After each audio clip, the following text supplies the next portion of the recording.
Finalement, le chemin du cadet peut être résumé ainsi, visuellement. Ici, nous voyons donc le soleil qui représente le père de cette parabole. Et nous avons donc un aîné, un cadet, donc un homme avec deux fils, qui sont en rotation autour de ce soleil. Voilà comment l'histoire commence, un homme avec deux fils. Mais le cadet va demander,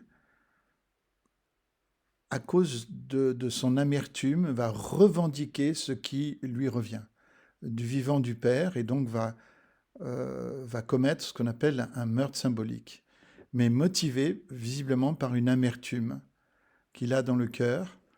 Alors une amertume vis-à-vis du père, vis-à-vis de son frère, on ne sait pas trop, hein, l'histoire ne le dit pas, mais clairement cette revendication de ce qui nous revient, d'un droit, euh, de ce que l'on me doit, et peut être ici et précisément l'expression donc d'une amertume. Et vous voyez, la flèche est dirigée vers le haut, hein. Euh, ça nous rappelle l'arc-en-ciel qui est un arc dont on imagine que la flèche, si on devait mettre une flèche sur l'arc-en-ciel, eh bien, elle serait dirigée effectivement vers le haut aussi, montrant que depuis le déluge, eh bien, c'est Dieu qui prendra, c'est le Seigneur qui prendra sur lui-même la violence. Et c'est ce qui se passe ici aussi. Le père ne va rien dire et va consentir à ce départ et va partager son bien. Et nous l'avons dit, le cadet en fait est motivé comme par une sorte de crise d'adolescence finalement à s'emparer avant le temps de ce qui lui appartient, c'est-à-dire la liberté, l'argent et le sexe, hein. Ce qui est toujours contenu finalement dans toute crise d'adolescence, par lequel le diable vient mentir à l'adolescent pour lui dire, voilà, ça t'appartient, prends-le maintenant, prends-le par la force s'il le faut, et tue symboliquement tes parents pour y avoir droit, quoi, hein. Et donc ça c'est typique d'une crise d'adolescence à l'occidental. Rappelons au passage que la plupart des pays comme l'Afrique ne connaissent pas cette idée de crise d'adolescence comme rite de passage, hein. Mais en Europe, on a fait, et je pense que c'est lié à Freud, on a fait de la crise d'adolescence avec le meurtre symbolique des parents, finalement un rite de passage pour parvenir à l'âge adulte. Il faut tuer le père pour prendre sa place, pour parvenir à l'âge adulte. Voilà. Donc ça, c'est ce que fait le cadet quelque part d'une manière très moderne, très très moderne, dans une sorte de rite de passage qu'il inaugure. Il y a quelque chose de très très très moderne dans cette parabole. Et donc le cadet va s'éloigner, va aller dans la terre étrangère, un pays de l'éloignement. Nous l'avons dit, c'est l'éloignement donc du père, c'est le no fatherland, c'est le pays de l'ascédie où finalement on va nier son âme, on fuit loin du père et quelque part loin de soi parce qu'on emmène avec soi son problème en fait. Et là, dans cette obscurité, grâce à l'argent du père, encore une fois, l'héritage, il y a deux héritages ici, il y a l'héritage financier et puis il y a l'héritage spirituel, hein.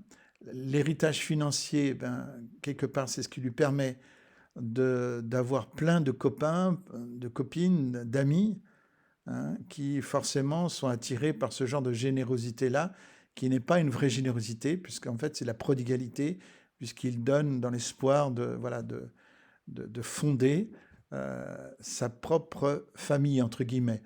Donc là, quelque part, il a presque réussi son projet, puisque du coup, il devient le centre d'un système, euh, d'une tribu, d'une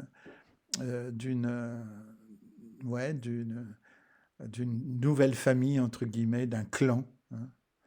Mais comme quelque part l'impact du meurtre symbolique a fait son effet, les bras du père lui manquent, alors il va s'enfoncer dans la débauche et vouloir avoir des relations plus proches, hein, beaucoup plus proches.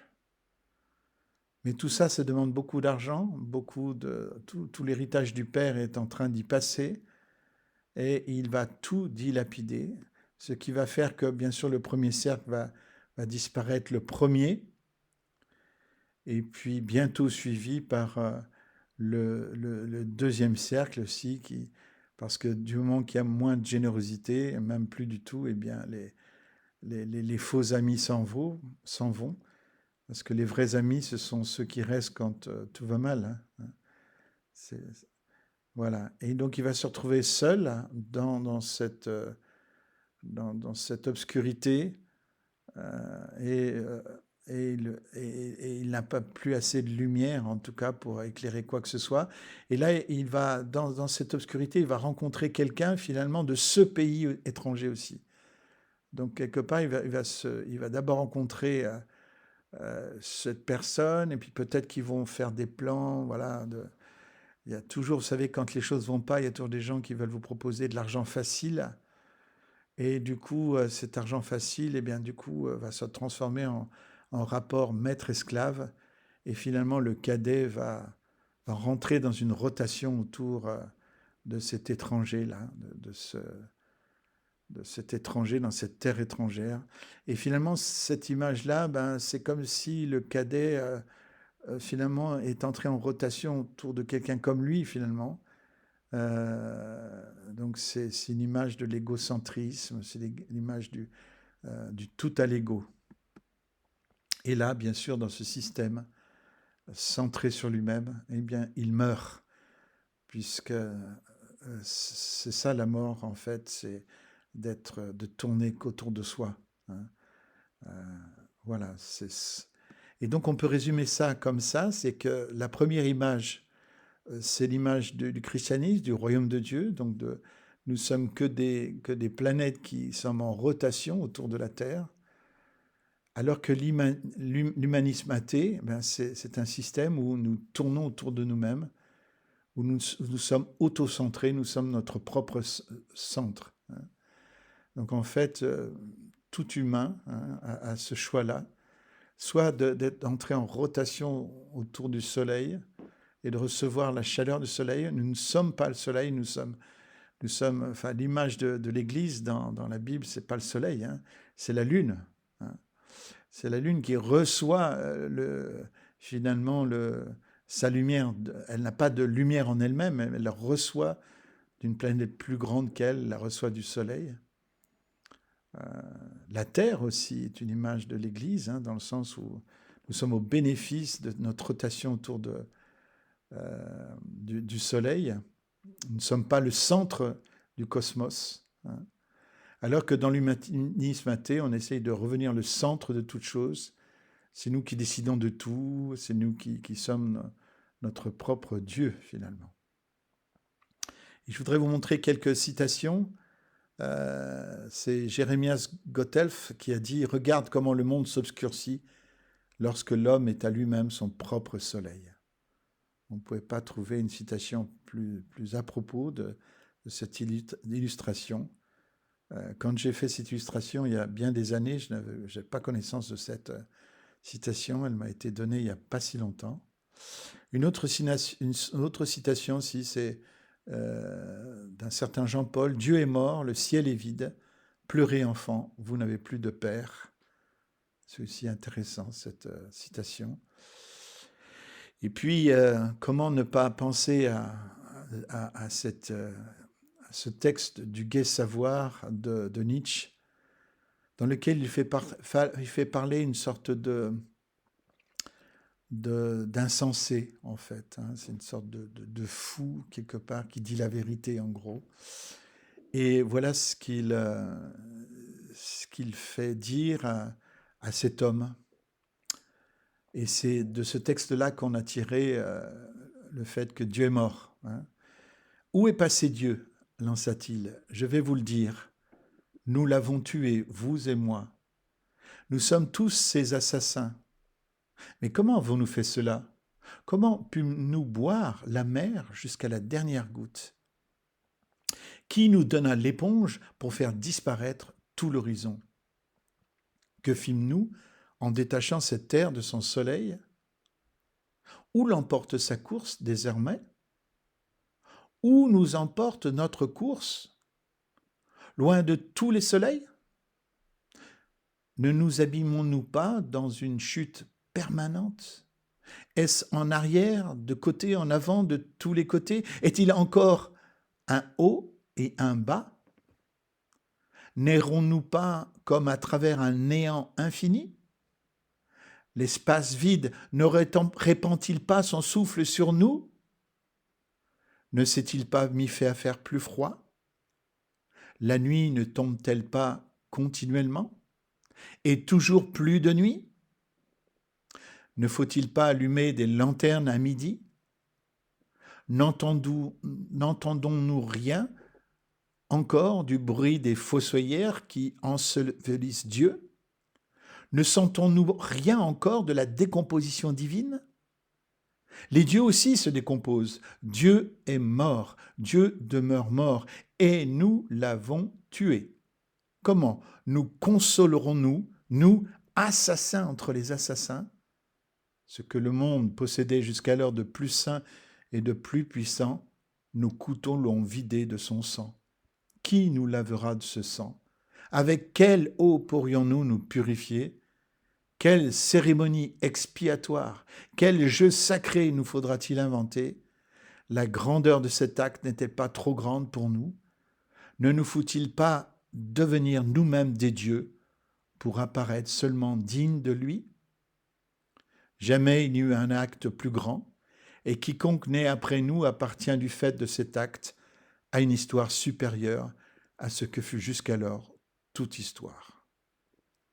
Voilà, dans ce texte magnifique, tragique certes, mais magnifique de Nietzsche, Nietzsche résume parfaitement le chemin du cadet, qui est un chemin qu'une personne peut emprunter, mais qu'aussi une nation, un continent peut emprunter, où il est question d'une nuit qui tombe continuellement, qu'il y a toujours plus de ténèbres qui viennent quand on se détourne du Seigneur, du Créateur, quand on cesse, quand on devient de plus en plus rebelle, et quand on prétend que nous sommes entrés dans le siècle des Lumières, eh bien, en s'affranchissant finalement d'un Créateur, qu'est-ce qui se passe?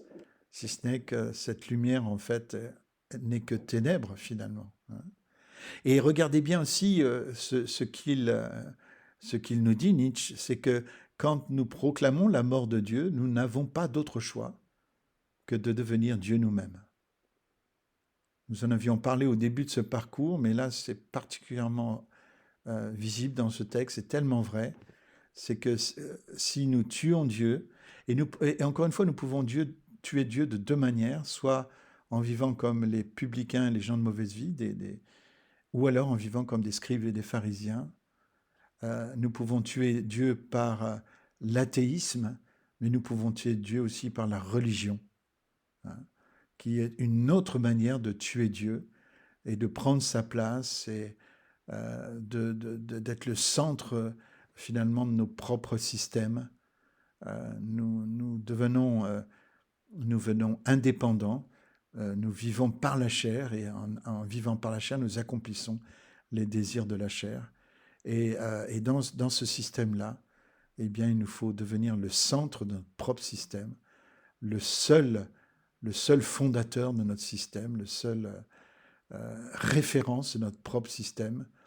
Et du coup, c'est à nous de devenir Dieu, car l'être humain étant un être foncièrement religieux, hein, au fond de son être, s'il tue Dieu, il n'a pas d'autre choix que de créer une autre religion. Et cette religion, ça peut être celle de l'humanisme athée ou de la religiosité aussi, qui est aussi une forme de meurtre de Dieu. Voilà. un, un jour, sur un tableau, un- un étudiant à Paris avait écrit cela à l'université. Dieu est mort, signé Nietzsche. Et il se trouvait qu'il y avait un chrétien qui était là et qui a corrigé un petit peu la citation en disant Nietzsche est mort, signé Dieu. Ou alors God is dead, Nietzsche, Nietzsche is dead, God is dead, Jesus. Vous voyez, donc Dieu est mort, ça c'est Nietzsche, Nietzsche est mort, ça c'est Dieu, et Dieu est Père, et ça c'est Jésus. Bonjour à tous, content de vous retrouver dans ce parcours à la recherche du Père, dans Luc 15. Nous allons aujourd'hui découvrir une carte au trésor, nous allons aborder donc le retour du cadet, et ça sera le titre de cette vidéo. Et pour cela, nous allons lire, nous allons nous arrêter sur trois versets particuliers de Luc 15, donc Luc 15, 17, 18 et 19, où nous lisons, étant rentré en lui-même, il dit, combien de mercenaires chez mon père ont du pain en abondance, et moi ici je meurs de faim. Je me lèverai, j'irai vers mon père, et je lui dirai, mon père, j'ai péché contre le ciel et contre toi, je ne suis plus digne d'être appelé ton fils, traite-moi comme l'un de tes mercenaires. Et le premier verset, le verset 17, qui est très court, c'est une expression grecque qui se dit eis euton de elton, qui peut se traduire de trois manières finalement. La nouvelle édition de Genève le traduit par étant rentré en lui-même, qui laisse entendre donc l'idée de l'introspection, de venir au-dedans de soi-même. Darby, lui, va privilégier une traduction étant revenu à lui-même, donc l'idée de quelqu'un qui se réveille après une mort, après un évanouissement, après un coma, il revient à lui-même. Et puis Saint-Augustin va privilégier, lui, une traduction qui dit étant revenu vers lui-même. Et là, finalement, ça fait écho avec une expression hébraïque dont on va parler dans quelques instants. Donc étant rentré en lui-même, c'est Ésaïe 44, 19 qui déplore que le peuple d'Israël ne rentre pas en soi-même, et on ne rentre pas en soi-même. Il n'y a pas de connaissance, il n'y a pas d'intelligence pour dire, et là il va montrer la stupidité d'utiliser le bois pour faire des idoles. J'en ai brûlé la moitié au feu de ce bois, et encore, j'ai cuit du pain avec ces charbons, le même bois. J'ai rôti de la chair avec le même bois, et j'ai mangé. Et ce qui reste, en ferai-je une abomination, c'est-à-dire une idole? Me prosternerai-je devant ce qui provient d'un arbre? Voilà, donc Ésaïe déplore qu'Israël n'ait pas ce minimum de réflexion, de rentrer en soi-même pour réfléchir. On ne rentre pas en soi-même.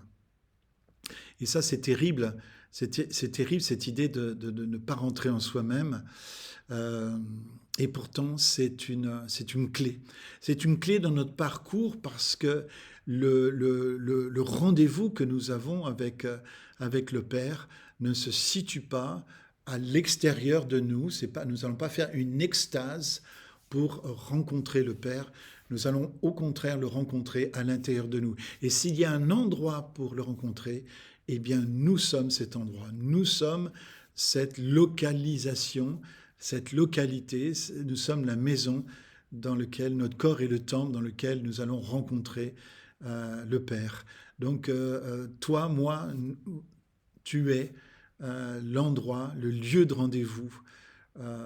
Si tu mets ta main sur ton buste, tu peux dire « Je suis l'endroit où le Père veut me rencontrer, je suis l'endroit de rendez-vous ». Et donc, il ne s'agit pas de chercher le Père au-delà de notre existence finalement, bien qu'il existe bien sûr de partout, mais le lieu de la rencontre, c'est surtout ça, le lieu de la rencontre se situe en nous. Hein. Non pas que Dieu soit dilué dans toute chose, c'est pas ça l'idée. Il y a bien un éternel qui est créateur de toutes choses. Toute la création est la création de l'éternel et Dieu est omniprésent dans sa création. Et l'endroit de cette omniprésence, là où il souhaite le plus ardemment nous retrouver, eh bien, c'est en nous-mêmes. Hein. Éphésiens 4, 6 dit ceci, le Père est au-dessus de tous, il est parmi tous et il est en tous. C'est ça, donc, cette omniprésence. Et ce Père, donc, nous devons le chercher à l'intérieur de chacun d'entre nous. D'ailleurs, on raconte que Jeanne Guyon, qui était une femme du XVIIIe siècle, qui vraiment avait une famille assez nombreuse hein, pour l'époque, et qui avait du mal à faire oraison, c'est-à-dire avait du mal à prier à cause de toutes ces activités qui l'attendaient du fait de sa famille, tout simplement. Et à l'époque, il n'y avait pas de sèche-linge, pas de machine à laver, etc. Vous imaginez le travail que représentait donc le fait d'élever des enfants.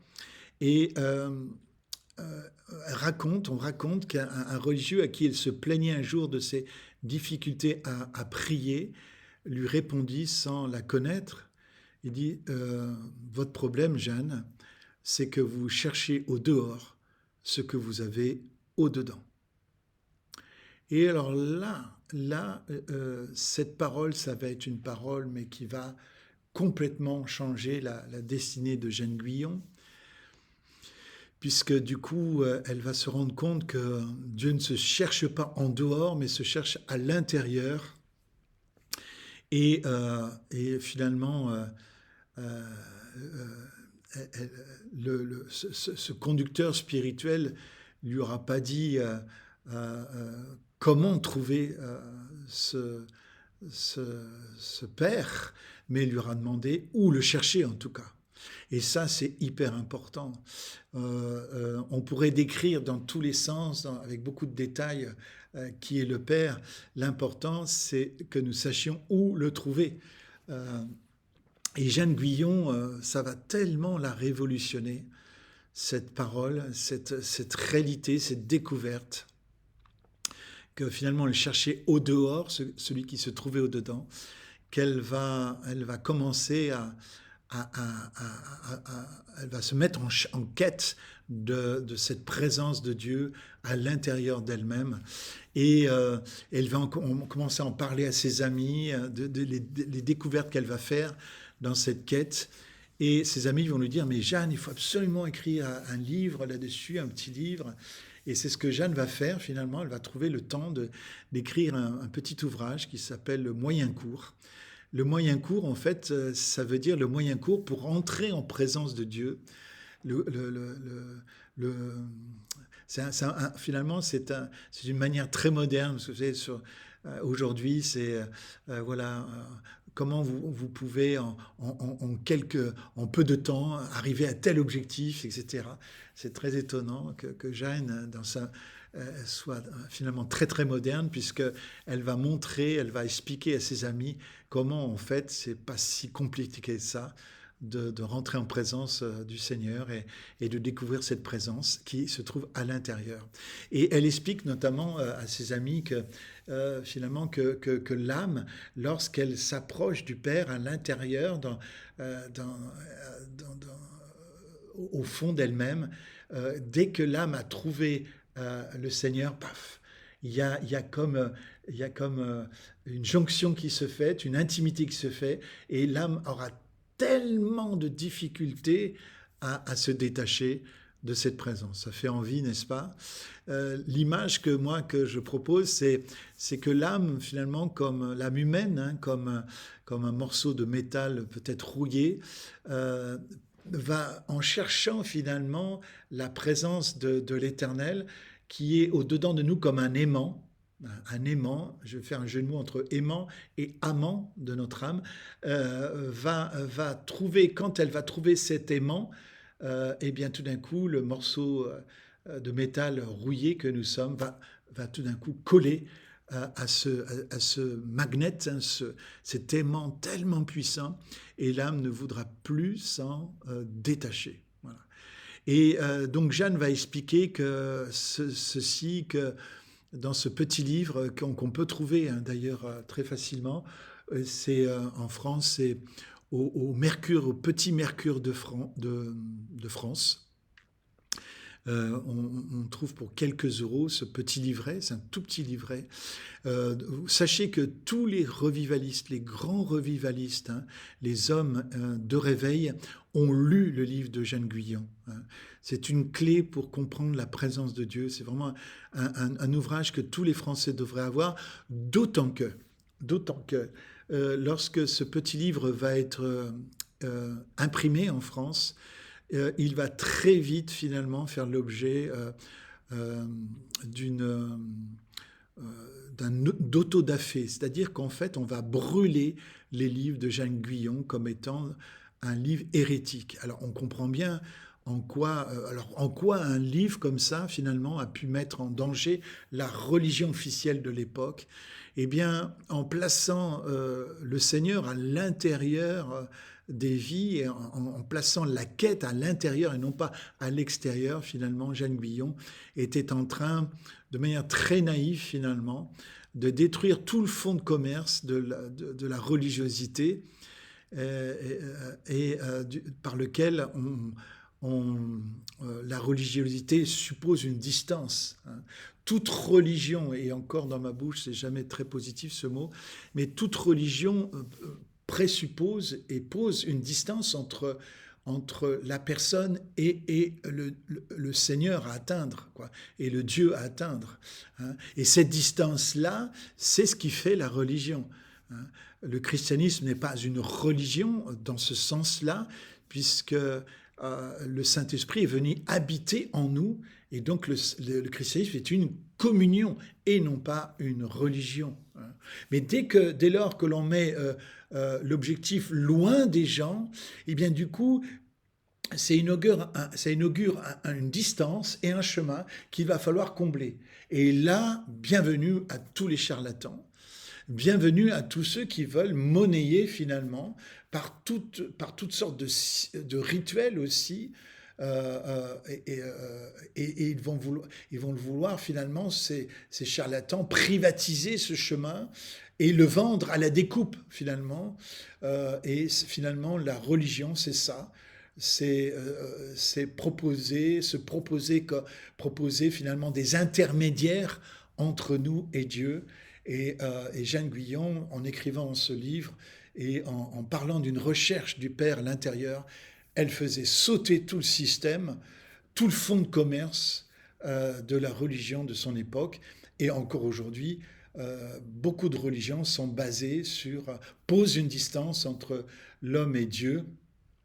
Finalement, toutes les religions ressemblent au jeu de la marelle où on part de la terre et on doit aller au ciel. Et du coup, vous avez peut-être joué à ce jeu où vous devez vous débarrasser d'un caillou, d'abord sur la case 1, ensuite vous sautez par-dessus la case 1 sur la case 2, vous montez comme ça à l'orée du ciel, puis hop, il vous faut redescendre, récupérer votre caillou qui représente votre péché, et revenir sur la terre. Puis ensuite, vous essayez finalement d'éloigner votre péché de plus en plus loin de vous, comme ça, dans l'espoir d'aller au ciel. Hein. Et ça, toutes les religions, et même malheureusement une certaine conception du christianisme, consiste à dire que le but du christianisme, c'est d'aller au ciel. Hein. C'est pas du tout ce que Jésus est venu prêcher. Lui, il est venu prêcher la présence de Dieu sur la terre. Hein, c'est ce qu'il va appeler le royaume de Dieu. Jésus n'a pas envoyé ses apôtres prêcher autre chose que le royaume, hein, et non pas une entrée dans le ciel. hein. Il est allé envoyer ses apôtres prêcher l'évangile, la bonne nouvelle du royaume, c'est-à-dire que le Seigneur est venu au milieu de nous, que ta volonté soit faite sur la terre comme au ciel, hein, sur la terre comme elle est faite au ciel. Et à la fin de l'évangile de Matthieu, au chapitre 28, toute autorité m'a été donnée dans le ciel et sur la terre. Donc Jésus qui a ce pouvoir, qui a reçu ce pouvoir sur la terre de s'assujettir toute chose. On y reviendra plus tard, mais l'idée donc c'est pas nous qui devons aller au ciel. L'homme n'est pas appelé à aller au ciel pour rencontrer Dieu. C'est Dieu qui a décidé, c'est le Père qui a décidé de venir en Jésus par la puissance du Saint-Esprit en nous. Faire sa demeure en nous, non pas dans un temple magnifique, comme un temple de pierre fait de main d'homme finalement, mais dans un temple que lui a créé, qui est composé donc de notre corps, et donc c'est le ciel qui est descendu. Donc c'est l'inverse du chemin de la marelle. Le christianisme, c'est exactement l'inverse. C'est pas nous qui montons au ciel, c'est le ciel qui est descendu. Comme d'ailleurs il en est question de manière magnifique dans Apocalypse 21 et 22. Et j'ai vu la nouvelle Jérusalem descendre du ciel. C'est cette idée que donc l'habitation de Dieu est parmi les hommes, hein, parmi les hommes sur la terre. C'est ça finalement le christianisme, c'est de pouvoir expérimenter la présence de Dieu sur la terre, sur cette création. Et au fond, je ne connais pas le nom de la personne qui va conseiller, qui va dire à Jeanne, votre problème, Jeanne, c'est que vous cherchez au dehors ce que vous avez au-dedans. Eh bien, c'est certainement que cet homme faisait allusion à la découverte que saint Augustin avait fait lui-même en son temps, mais 13 siècles avant, hein, lorsqu'il dit « Tard je t'ai aimé, beauté si antique et si nouvelle, tard je t'ai aimé et pourtant tu étais dedans. » C'est moi qui étais dehors, où je te cherchais en me ruant sans beauté vers ces beautés que tu as faites. Paraît-il que saint Augustin aimait beaucoup les femmes. Tu étais avec moi, c'est moi qui n'étais pas avec toi. Un magnifique texte de saint Augustin, je le relis. Tard je t'ai aimé et pourtant tu étais dedans. Tard je t'ai aimé et pourtant tu étais dedans. C'est moi qui étais au dehors, où je te cherchais en me ruant sans beauté vers ces beautés que tu as faites. Tu étais avec moi, c'est moi qui n'étais pas avec toi. Donc voilà le sens profond d'étant rentré en lui-même. Il y a ça, c'est vraiment la carte au trésor, c'est vraiment très important. Hein. Darby dira lui-même, on l'a dit, étant revenu à lui-même, c'est cette idée aussi, et je pense que on pourrait aussi valider cette traduction, puisque le cadet ici vit une sorte de réveil. Il revient, il se réveille de son coma, quoi. Hein.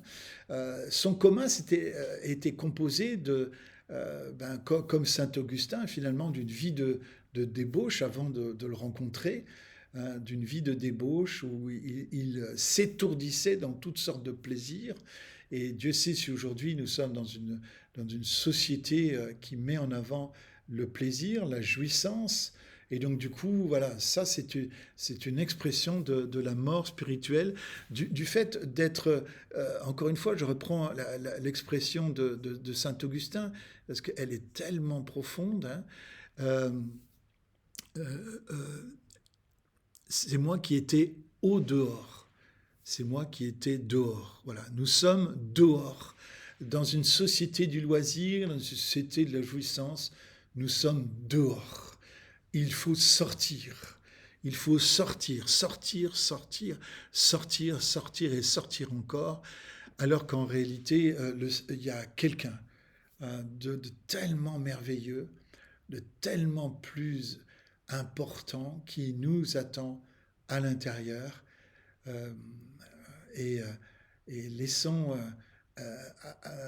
Jeanne Guyon, par exemple, nous encourager à aller voir ce qui se passe à l'intérieur, rencontrer donc celui qui habite en nous. Un jour, j'étais à Paris, je devais aller prendre mon train.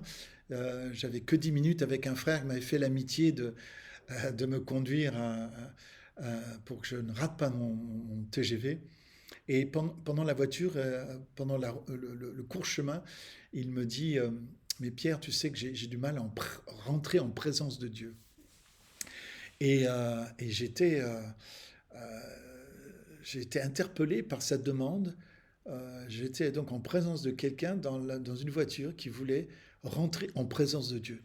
Et je lui ai dit, mais tu sais, c'est intéressant parce que ta manière de présenter la présence de Dieu, tu la présentes comme étant devant toi, finalement, à l'extérieur de toi.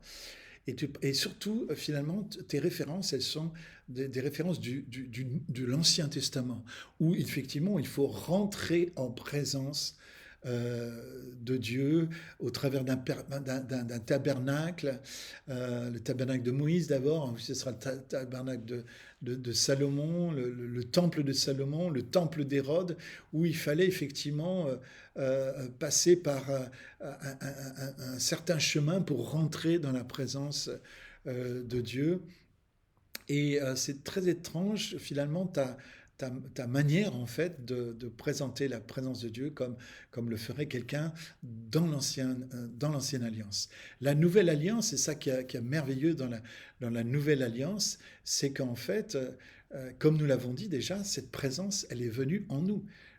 C'est pas nous qui devons rentrer dans la présence de Dieu, c'est la présence de Dieu qui est rentrée en nous-mêmes. Et lorsque nous louons le Seigneur, nous ne louons pas le Seigneur pour rentrer dans sa présence, mais nous louons le Seigneur finalement, même avec les bras tendus d'ailleurs, en montrant l'extérieur.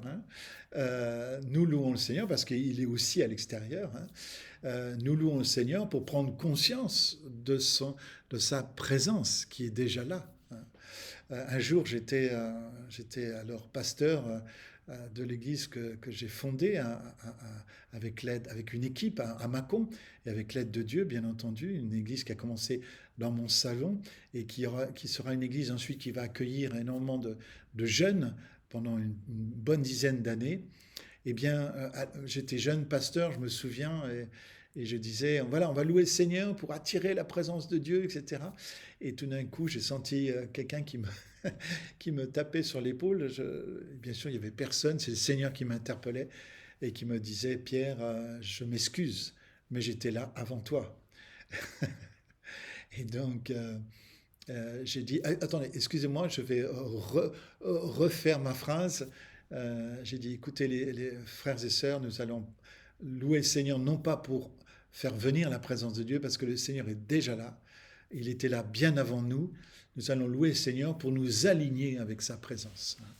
La louange n'est pas le moyen magique par lequel nous faisons venir le ciel sur la terre, comme une sorte d'incantation païenne. La louange, c'est le moyen par lequel nous alignons sur cette présence qui est déjà là. Et cette présence aussi du Père qui se trouve au-dedans de nous. Voilà. Et donc, l'idée de revenir à soi, vous voyez, même ce que nous avons dit là, c'est en soi un réveil. Si, d'ailleurs, le livre de Jeanne Guyon a été lu par beaucoup de revivalistes, ont lu le livre de Jeanne Guyon et je vous invite à le trouver. Donc, ça s'appelle Moyen cours, Jeanne Guyon. N'achetez surtout pas. Il y a un livre, il y a une édition ésotérique qui a édité ce livre très cher, très très cher. Non, surtout achetez l'édition la moins chère au Mercure de France, par exemple. Je ne sais pas s'il est encore disponible, mais au Mercure de France, cherchez l'édition la moins chère. En France, c'est courant. et vous verrez, c'est passionnant. C'est un tout petit livre, hein, ça vaut quelques euros, pas plus, hein. C'est un livret, hein, c'est même pas un livre, c'est un livret. Mais je trouve que tous les Français devraient avoir ce livre, euh, sachant que ce livre a fait l'objet d'autodafé en France au moment où il a été imprimé, puisque très vite, eh bien, ce livre a mis en danger tout un système en fait religieux qui se propose de réinstaurer la distance entre, entre, entre les gens et le divin, hein. Et puis, troisième possibilité, il retourna vers lui-même, et là on a dit que c'est Saint Augustin, et on comprend pourquoi Saint Augustin parle du fait de revenir vers soi-même, puisque comme il l'a dit déjà, et je reprends son expression, hein, je te cherchais en me ruant sans beauté vers ces beautés que tu as faites, tu étais avec moi, c'est moi qui n'étais pas avec toi, c'est moi qui étais dehors. Vous voyez, Saint Augustin était dehors, et donc l'idée de revenir vers soi-même, c'est donc l'idée de rentrer vers soi-même, mais d'aller vers soi-même aussi dans une idée finalement de de se découvrir et de découvrir celui qui habite en nous. C'est aussi une idée de réconciliation. Et là, l'expression qui est utilisée, c'est l'expression l'air l'era. Et dans le verset suivant, hein, quand le Seigneur dit dans Genèse 12, 1, l'Éternel dit à Abraham, va, quitte ton pays, ta famille et la maison de ton père pour te rendre dans le pays que je t'indiquerai. Va, donc c'est l'idée de va, quitte ton pays, va. Donc l'ordre d'aller, va, se dit en hébreu l'air l'era. Et on comprend que l'air l'era est composé de deux mots hébreux qui laissent entendre que c'est certainement plus que simplement va, parce que là on n'a qu'un verbe en français. Donc l'air l'era, qu'est-ce que ça veut dire? Et un examen de l'hébreu de cette phrase révèle une particularité, hein. C'est que le mot l'air est la commande sous forme de deuxième personne du verbe lechet, aller, hein. Donc c'est l'impératif, hein, deuxième personne, va. Le mot suivant, donc lecha, est un article, hein, qui nous indique que le mot précédent est destiné à être à la deuxième personne, hein. Puisque la forme du verbe aller que la Bible utilise est déjà sous la forme de la deuxième personne, le mot lera est comme superflu, c'est une redondance, hein. Et ça a fait couler beaucoup d'encre de traducteurs, ça, puisque comment traduire cette expression, l'air, l'era, où l'era renvoie à la deuxième personne, dont le verbe est déjà la deuxième personne. Donc, qu'est-ce que c'est que ces deux mots, l'air, l'era, qui se ressemblent phonétiquement, mais qui ont deux fonctions différentes? Qu'est-ce que c'est cette répétition, cette redondance, hein? Et les commentateurs donc, ont offert différentes significations de cet article supplémentaire, traduisant par exemple « va pour toi-même », hein, « va tout seul » et « ou va vers toi-même ». Et alors ça, c'est fabuleux. C'est fabuleux, cette idée que Dieu dise à Abraham, va vers la terre promise, sans lui dire du tout, en aucun cas, où elle se trouve. Oui, il ne lui donne pas la carte au trésor, il ne lui donne pas un itinéraire, il ne lui donne pas un GPS, il ne lui dit pas où se trouve cette terre promise. Au lieu de cela, il lui dit va vers toi-même. Autrement dit, qu'est-ce que ça veut dire? Ça veut dire que pour Abraham, comme pour nous d'ailleurs, il y a une terre promise qui nous attend. Et cette terre promise qui nous attend, eh bien, elle doit passer par un retour vers soi-même. C'est-à-dire que ta terre promise, chacun d'entre nous a reçu une terre promise, hein. à une terre de promesse qu'il doit découvrir, dans laquelle il doit rentrer. Et en entrant dans cette terre promise, il va être béni, et en étant béni, il va bénir les autres. C'est ça l'idée. Et ça, c'est une idée vraiment très forte. C'est une idée du royaume de Dieu. C'est pas juste, vous voyez, je trouve, c'est pas quelque chose de juste individualiste. Il y a un chemin qui va vers soi, mais ensuite qui aura des conséquences collectives, voire des conséquences sociétales. Donc l'idée, c'est ça, c'est que va vers toi-même, et je te montrerai, en allant vers toi-même, le chemin, l'itinéraire que tu vas prendre pour aller vers toi-même, eh bien, ce sera le même que tu vas emprunter pour aller dans ta terre promise. Autrement dit, si tu sais aller vers toi-même, alors tu découvriras le chemin vers ta terre promise, vers la terre promise. Vous voyez, donc ce n'est pas un chemin où on quitte la terre pour aller vers le ciel, c'est un chemin inverse où finalement, c'est un chemin spirituel où on va à l'intérieur pour découvrir l'itinéraire qui me conduira vers la terre promise. Donc ça, c'est vraiment une parole très très puissante. Ce l'erlera, va pour toi-même, va vers toi-même pour rencontrer finalement ce Père qui t'attend et qui est bien sûr l'expression première de cette terre promise. Hein. On va passer maintenant au verset 18. Donc, on est bien d'accord, la rencontre avec le Père se fait à l'intérieur et pas à l'extérieur. À l'intérieur. Bénéficions de la grande expérience de Saint-Augustin et de Jeanne Guyon et écoutons ce qu'ils nous ont à nous dire au XXIe siècle. Quittons la terre de l'éloignement et rentrons dans la terre de l'intimité. Le christianisme n'est pas une religion qui nous relie à quelque chose qui est éloigné de nous. Le christianisme, c'est une communion qui nous fait participer à une présence qui se trouve déjà là, à l'intérieur de nous. Le verset 18 maintenant, « Combien de mercenaires chez mon père ont du pain en abondance, et moi ici je meurs de faim ?» Vous voyez que dans le verset 18, vous avez même la confirmation de ce qui vient de te dire. Le cadet rentre en lui-même, et qu'est-ce qu'il voit en lui-même? Le Père. Ou du moins, dans un premier temps, la réalisation, il se réveille à l'idée de l'abondance, de la bonté de son Père, qui est généreux dans sa maison, et il compare cette générosité au fait de mourir de faim ici. Alors, il y a des personnes qui ont dit que le cadet finalement avait un retour intéressé. Attendez, je veux dire, je pense que ceux qui parlent comme ça n'ont jamais eu faim, n'ont jamais été dans un état de famine. Et c'est très important, cette idée de manger. C'est très important pour quelqu'un qui a faim, et tout d'un coup, il le fantasme pas.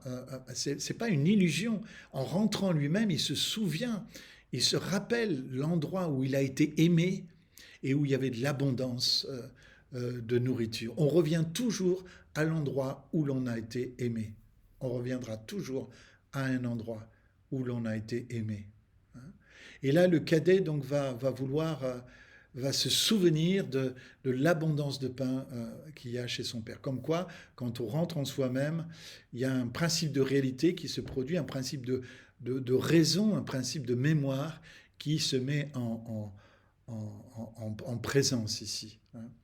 Donc il y a n'oublions pas, c'est pas que de l'intérêt, enfin c'est de la famine, encore une fois j'insiste.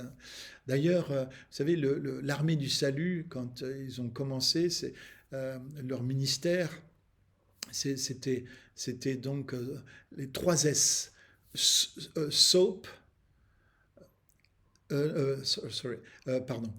c'était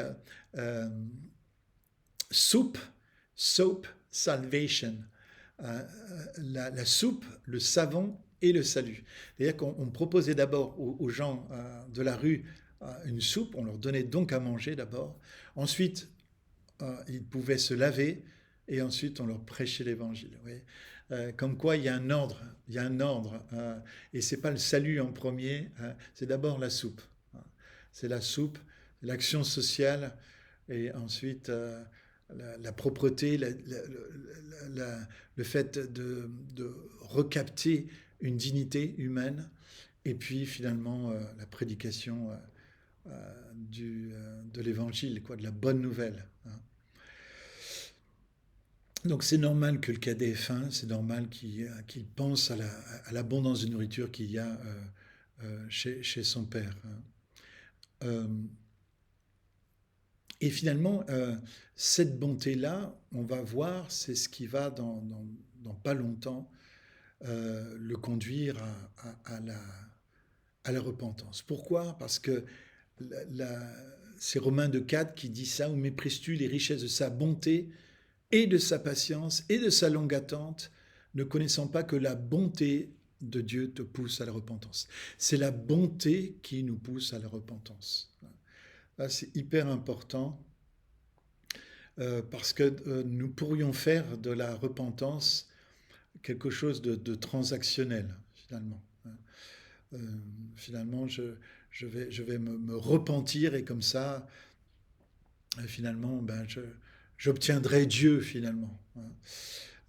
Alors que là, c'est carrément l'inverse qui est présenté. C'est plus on découvre la bonté de Dieu, plus finalement on se repent, plus on est conduit à la repentance, plus on est poussé à la repentance, et puis plus on est poussé à ne pas vouloir abuser de cette bonté, justement. Plus on est reconnaissant de cette bonté. Donc c'est quand on vient finalement à la présence de Dieu alors qu'on s'attendait à être jugé et que finalement on découvre sa bonté, sa patience, sa grâce, que là on craque et vraiment on se repent. D'ailleurs, lorsque, lorsque, avant de vivre un temps de réveil dans l'Église, c'était au début des années 1990 à Mâcon, euh, nous lisions le livre des Actes et nous étions atterrés par le fait qu'il y avait une grande différence entre ce que nous lisions dans le livre des Actes et, euh, et l'état de notre vie actuelle. D'ailleurs, ça devrait toujours nous interpeller que lorsqu'on commence à utiliser la Bible comme un livre d'histoire ou comme un musée du christianisme finalement, ou comme un livre de mémoire du christianisme, à la mémoire, à la gloire du christianisme. Parce que finalement, si nous lisons la Bible comme un livre historique, ce qu'il est aussi, bien entendu, mais quand on le repousse juste dans l'histoire et qu'il n'a plus finalement prise sur notre présent, eh bien, il y a quelque chose qui ne va pas. Et nous comparions donc notre vie de chrétien par rapport à la vie que vivaient les premiers chrétiens dans le livre des Actes. Et ils nous se sont dit, mais il nous manque quelque chose. Il nous manque quelque chose alors qu'il nous semblait avoir déjà reçu pas mal, mais on était convaincus que quelque chose nous manquait. Or, à cette époque-là, nous chantions un chant qui s'appelait « Montre-nous le péché qui nous cache ta face ». Et dans ce chant, ça m'avait marqué. Je me disais, mais c'est peut-être ça, il y a peut-être un péché qui fait qu'il y a quelque chose de la face de Dieu qui nous est caché. Hein. Nous ne voyons pas la face de Dieu à cause de notre péché finalement. Et nous ne vivons pas la réalité du livre des Actes à cause finalement d'un péché. Alors, du coup, nous sommes rentrés dans un temps de recherche et nous avons cherché la repentance. On a cherché à demander à Dieu qu'il nous convainque de péché, de justice et de jugement, qu'il vienne nous convaincre de péché, qu'il vienne nous montrer, qu'il vienne nous exposer notre péché afin que nous puissions en être libres et voir vraiment sa face et avoir la chance de voir, de vivre la Bible non pas comme un livre uniquement d'histoire, mais aussi un livre actuel, un livre pour aujourd'hui, avec une action de Dieu pour aujourd'hui. Et nous sommes donc ainsi entrés dans des temps régulier de jeûne et de prière. Et un de ces temps s'est trouvé d'ailleurs dans une maison de campagne, il se trouvait à Saint-Amour, c'est un village qui est à côté de Mâcon, un village où il y a du vin d'ailleurs. Et c'est dans une maison de campagne à Saint-Amour que nous allons expérimenter une première effusion de l'Esprit, qui va être suivie après d'effusions quotidiennes de l'Esprit Saint. Mais je vous assure que avant que cette effusion d'Esprit vienne, nous n'en menions pas large. Parce que nous cherchions la face de Dieu et nous nous attendions à tout moment que le Seigneur nous terrasse en nous montrant notre péché. Et là, nous attendions à être mais vraiment brisés de découvrir comment nous aurions pu, enfin ce péché qui nous empêchait de vivre cette présence de Dieu, ce livre des actes en fait. Et, et puis donc ma femme a une vision d'un volcan dans lequel il y avait 4 personnes qui descendaient dans le volcan. Alors, vous voyez, en plus, la vision nous aidait pas, disons, à être détendus dans l'idée que, voilà, on s'attendait à quelque chose de terrible qui pouvait se passer, que le Seigneur allait faire rentrer dans une fournaise ou quelque chose comme ça. Waouh! Donc on n'en menait pas large. Et puis tout d'un coup, la personne qui était en responsabilité de l'intercession, elle est tombée au sol. Et dans un bruit assez grand, je suis allé voir si tout se passait bien, et en fait, tout allait bien. Bon, j'étais rassuré parce que c'est une dame qui était plutôt âgée, et cette personne était en train donc dans la présence de Dieu, en train de louer le Seigneur, quoi, en train de prier, d'être dans une adoration. Elle n'a même pas vu que j'étais là. Et puis tout d'un coup, eh bien, le Saint-Esprit est tombé. Et le Saint-Esprit est tombé dans une effusion mais incroyable, mais d'une puissance incroyable, à tel point que les 4 jeunes, vous vous rappelez les 4 personnes qui descendaient dans la fournaise, ont été chercher un endroit même de se protéger de cette présence tellement elle était puissante, quoi. Et ils étaient saisis d'une joie, mais qui n'existe pas sur la terre, en fait, une joie baptismale et une joie incroyable. Et donc, je vais arrêter là ce témoignage, mais juste pour vous dire que nous nous attendions finalement à un jugement, à être terrassés à cause d'un péché, et au lieu de cela, nous allons expérimenter la bonté, la grâce, et l'amour du Père qui va se répandre ainsi tous les soirs. Des réunions spontanées vont se créer les uns et les autres. Et le Saint-Esprit va toucher. Et en peu de temps, j'ai vu plus de travail fait dans les gens que moi-même en plusieurs années de ministère pastoral auprès d'eux. Des personnes guéries, délivrées, consolées. Enfin, une œuvre extraordinaire de la présence de sa bonté. Et cette bonté nous a amenés donc à une vraie repentance, une vraie repentance profonde. Mais c'est d'abord sa bonté qui s'est manifestée. Et le fruit de cette bonté en nous, ça a été la repentance. Ce que j'aimerais aussi que l'on remarque aussi dans ce passage, c'est que le cadet parle de mercenaires. Combien de mercenaires chez mon père ont du pain en abondance et moi ici je meurs de faim. Ce mot mercenaire, il va le reprendre à la fin, à la fin du verset 19. Mais arrêtons-nous déjà dans cette première mention du mot mercenaire. C'est très intéressant parce que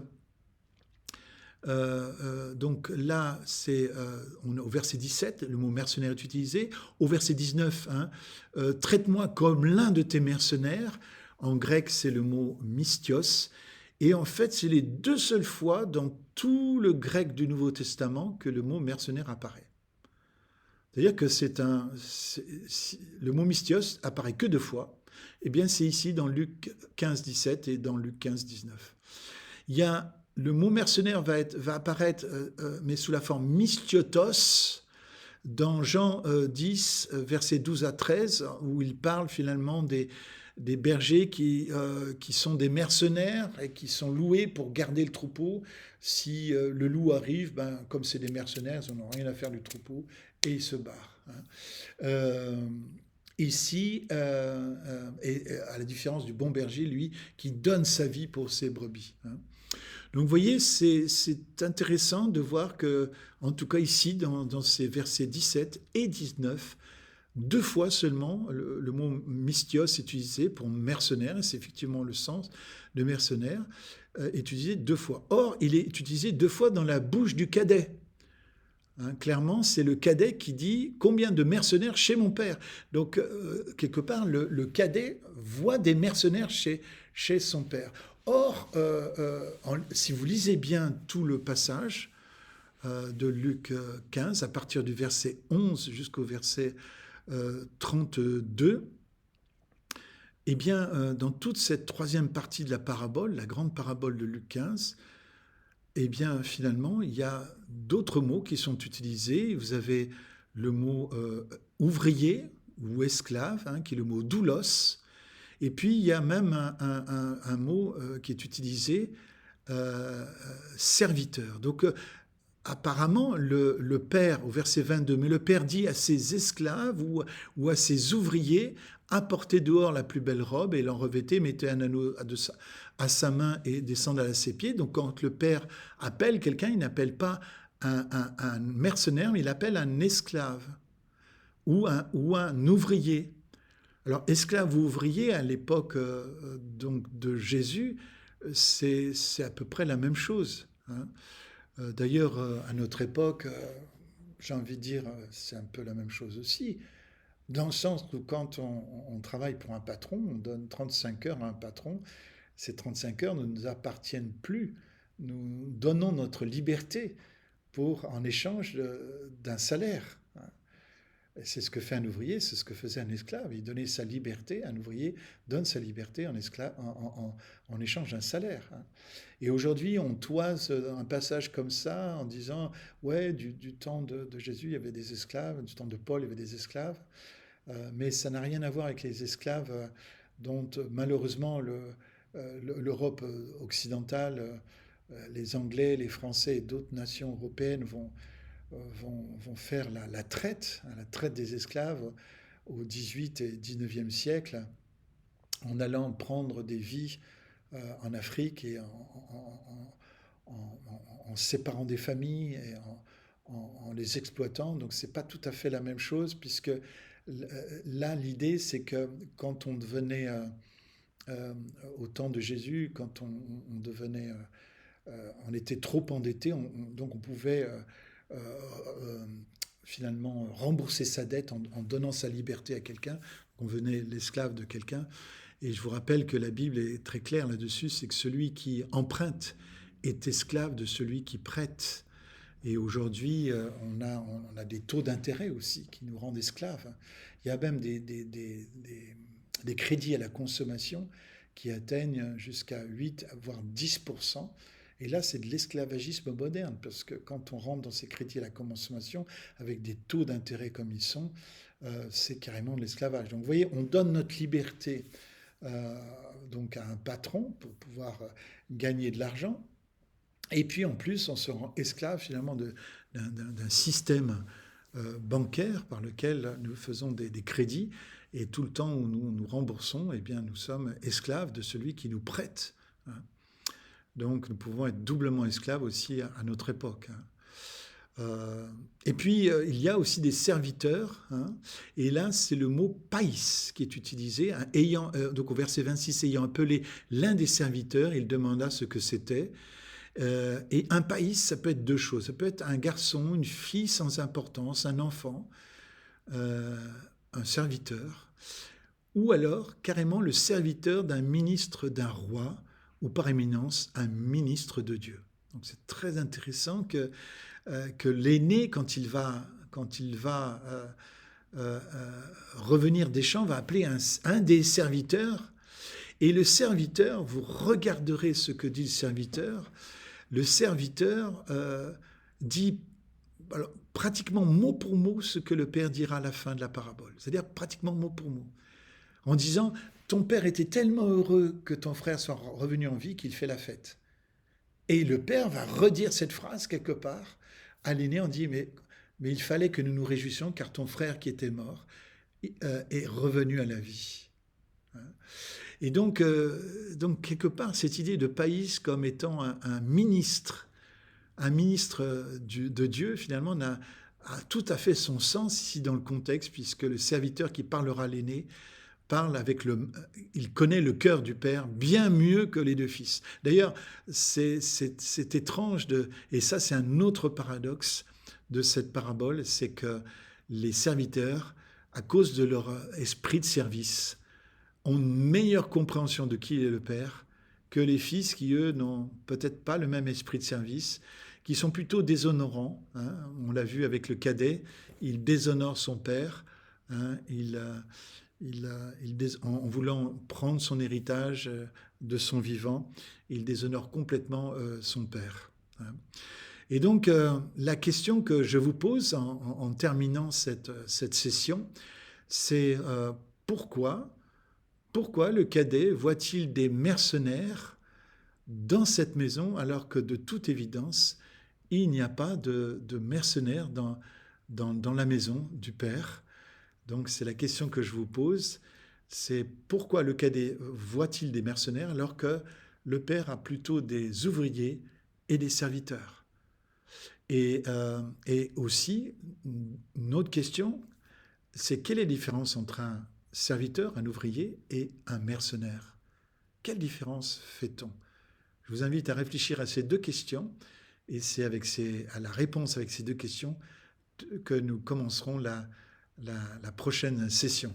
Voilà, que le Seigneur vous bénisse, que l'amour du Père, la grâce de Jésus et la communion du Saint-Esprit soient avec vous. Cherchez-le en vous et s'il vous plaît, procurez-vous le moyen cours de Jeanne Guyon. À bientôt.